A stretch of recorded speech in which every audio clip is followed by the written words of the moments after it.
Here, my name is Faith Slagle. I get to introduce our next speaker, who is a really dear friend of mine. His name is Doc Reed. Doc is the owner of Reedicus and a designer by day, illustrator by night, and a dad 24/7. With a playful but professional approach, he's built brands, illustrated stories, and developed visual languages that blend design with personality. And boy, will his personality show in his talk today. And I'm excited for you all to get to experience it. So without further ado, Doc Reed. Thank you, Faye. Yeah, I'm just going to walk through some art that has been done as my family has processed life. So I'm just going to jump in. Art is more than an output. It's an opportunity and a way of paying attention in life. Participating as we face both joys and sorrows. And outside of this wonderful conference happening today, does anyone have any idea what else is special about today? Faith? It is World Cyanotype Day, and it's celebrated annually. It's great having a plant. It's celebrated annually on the last Saturday of September, and the theme of this conference is intentionality. And with those two facts, it felt like an invitation to share a story. See a comment.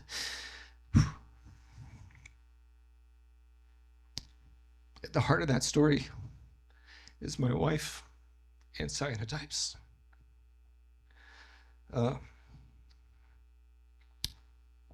She's a collector of curiosities with a camera at the ready. She's always been more comfortable behind the lens than in front of it. Always on the hunt for cyanotypes, objects to make cyanotypes and trinkets to collect. For her, making was a way of finding peace in a world that often felt like it was going mad. Maybe that madness came because she was a homeschool mother to 4 daughters for 9 years, but she also put up with me. So, well, we got dongle issues now. That's not me. That's me. But yeah, sometimes it's important to look for joy in life, because it can be rough. And if you've never faced hardship in life, I absolutely love that for you. If you haven't, maybe sit up a little bit, pay attention, because sooner or later, life finds a way. Life is full of gut punch moments and valley seasons. And when I say the name Eddie Hall, does anybody know who that is? Yes? Okay, we got one person. He is a big boy, and he will definitely ring your bell. He holds the record for the world's hardest punch.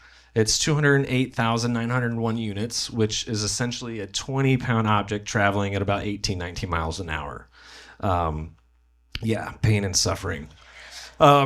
So I'm not sure how we measure the punches that life will throw us, but I think we can all agree that they can be pretty brutal. So when life starts tossing around haymakers like it's auditioning for Rocky 12, you will inevitably have someone with the best intentions say, rejoice always in all circumstances. And if you're like me, you struggle to not throat punch them. Mentally, I channel a lesser known philosopher, but maybe you're familiar with him, Lord Business, with a... What a bunch of hippy-dippy baloney. Everyone was trying to figure out how to make the best of a bad situation. And when it came to making lemonade out of lemons, I think Andrew Hockrattle was giving Chick-fil-A a run for their money. He spun up CancelCon in about 3-4 weeks, and Hawk gave me a call and said, hey, you want to talk to people about making screen prints DIY style in your garage? I was like, yes, that sounds amazing.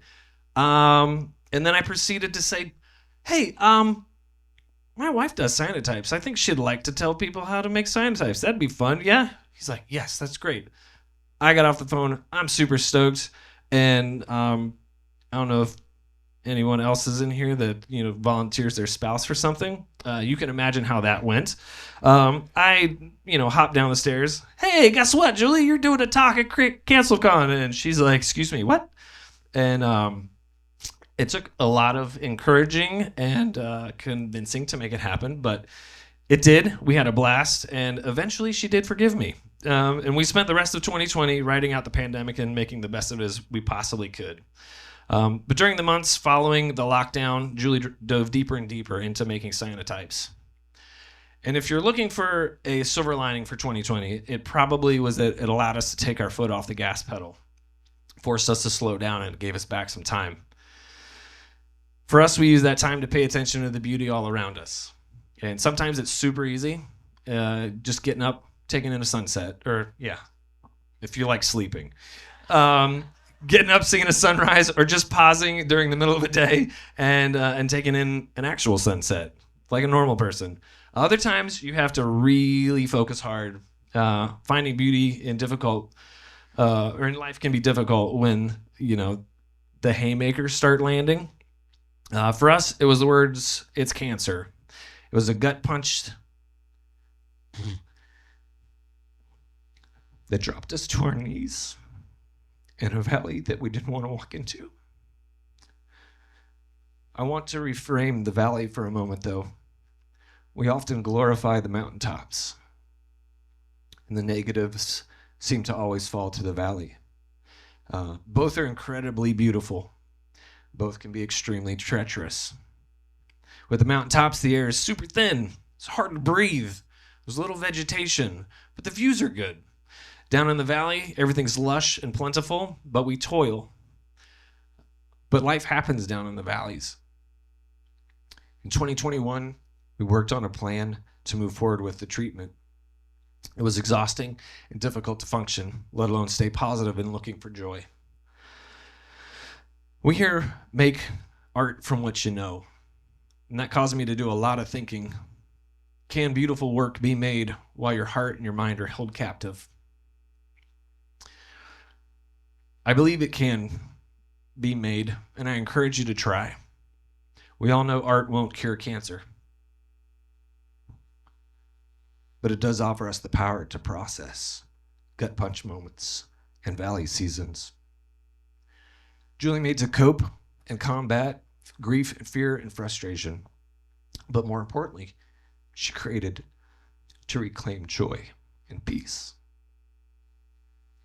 She let it heal her heart and bolster her spirits. Her images always make me happy. Even when they don't turn out like she wants them to, they always spark my imagination. Along with cyanotypes, the Valley season of 2021 also rekindled our love for photography. And throughout our treatment plans, surgeries, and recovery, we prioritized more photo walks together. We dropped the kids off at their grandparents, and we charted courses to nearby cities and towns just to get off the grid and be with one another. Either way, we were documenting life, looking for moments that spoke to us. Some of our favorite excursions, we spent wandering around downtown or in historic districts. The architecture in these places and parts of towns is often quite worn, sun-beaten but beautiful. We were on the hunt for overlooked wonders and forgotten places. We delighted in finding buildings like this with snaggletooth smiles. We were curious about what people would disregard and viewed as unremarkable. Could we possibly capture them in a way that was beautiful? The time together on these photo walks nurtured our minds, they lifted our spirits, and they supercharged our curiosity. It became clear there is beauty in the rundown and the broken parts of life. To misquote Abe Lincoln, if you go looking for wonder, you'll surely find it.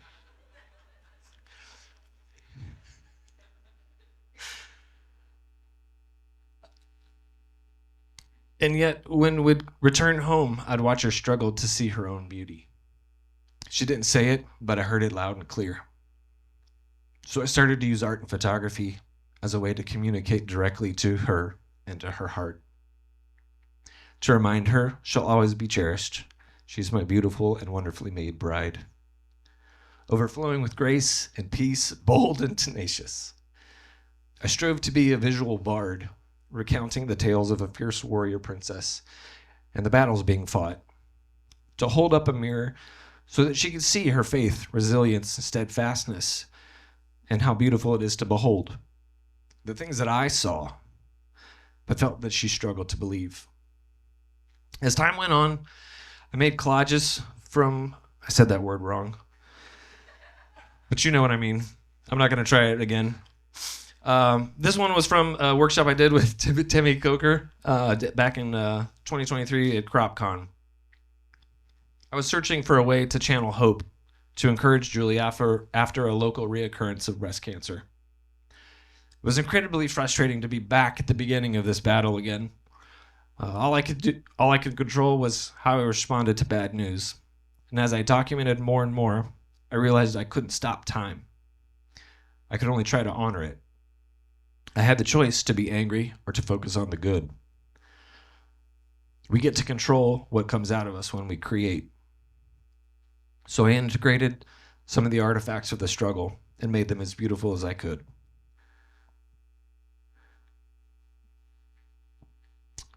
Chess or checkers, often when you're advocating for yourself, you don't know what game you're playing. You just sort of show up and figure it out along the way. Hopefully you don't jump into it too late and realize, I'm playing the wrong game. But this processing bled over into real work. In 2024, I worked on this poster with Beta Radio for the upcoming singles. Tears were a part of life, and it often felt like the water was rising. I used it as commentary on what was happening in my life, making it allowed me to acknowledge the pain and the suffering while turning down the volume so that we could keep our heads above water. In August and September of 2024, I began working on a series of illustrations and made my first zine. It was super fun. And of course, it had to be camera themed. It was a visual marriage of our lives and studies. Julie and I met in college. We were both communication arts majors. Her concentration was photography. Mine was illustration. We spent hours and hours in the building together. And this zine is a collection of cameras we have and dream of owning. Eventually, I turned the drawings into prints. The zine fold out was another portrait of Julie, and I often use humor to deflect. And this was built to be punny and to connect with camera and photographers, and but it was also a playful nod that screamed quietly to a deeper fear of doing life without her.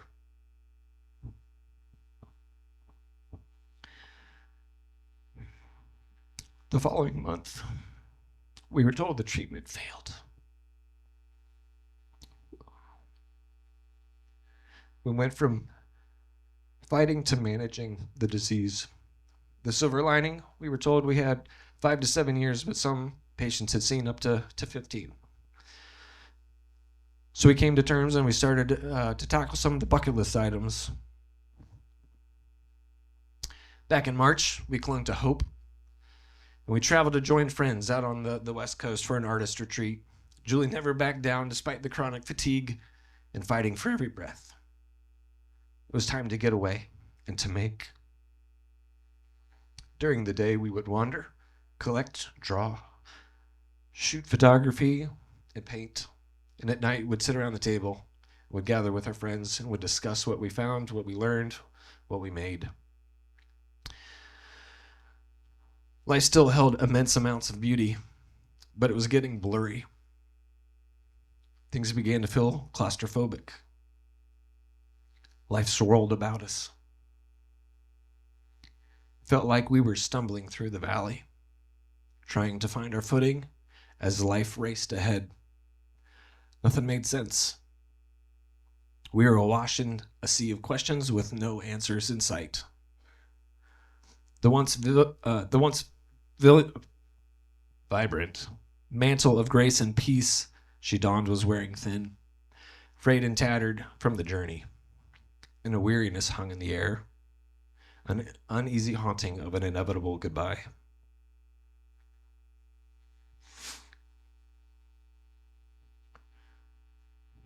Our talents and gifts have the power to shape the world around us, and it matters how you show up when a gut punch puts you on your knees.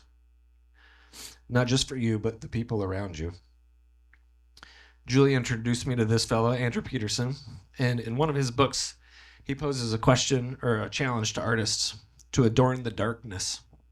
And that might sound weird, but it might be that your work is the only beautiful, true thing that makes it through the ugliness of this world sometimes.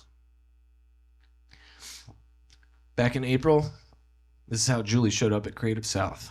She was as energetic as her body, the wheelchair, and the oxygen tank would allow. Forever happy to share the magic of cyanotypes with anyone that stopped by.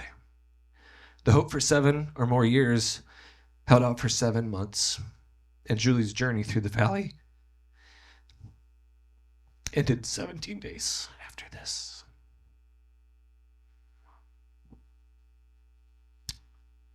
In the bleary days and weeks that followed her death, as flowers showed up, all I could manage to do was to make. It was the only thing that made sense. It was a way to be with her throughout the day, to honor her, to do what she did every time I brought her flowers. She'd enjoy them for a time, and then she'd turn them into art. In the 28 days following her service, I made 95 images. I made them for her, I made them for our girls, and I made them to remember. If grief is love with nowhere to go, then art allowed me to give it a home, to embrace it and let it bloom. Sound waves aren't usually considered beautiful. They're more technical. This one in particular is a cherished sound, one that's attached to so many moments of my life. It's her giggle, and I've missed it bouncing around the house. I've been puzzling over how to incorporate this into a piece to adorn our home. And while sitting and sketching, I was reminded that life isn't two-dimensional. It's not flat. Sometimes it's not even linear. In my mind, I picked it up and I rotated it in 3D space. And as I rotated it on its axis, her laugh turned into a ripple. All of our lives are making ripples, and I hope you understand the impact that your life can have on others. Art's my happy place. I smile bigger, I laugh louder, I play harder. Hours pass in the blink of an eye.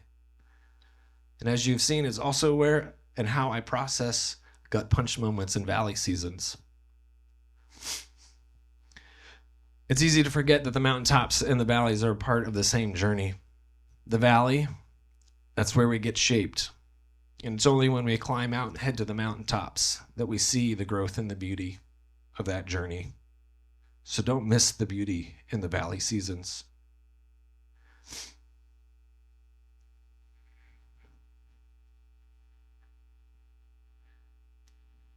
This is the last portrait I took.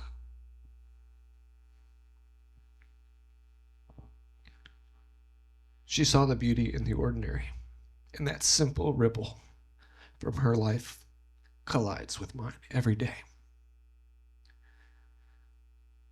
Rejoicing isn't always going to look like balloons and confetti. Sometimes it's simply the courage to keep showing up, to engaging, to keep making. So remember,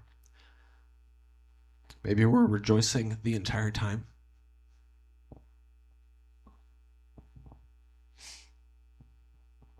While in the valley, Julie collected songs about wrestling with life and hope. I think should smile and that lift your spirits if you find yourself. Thank you.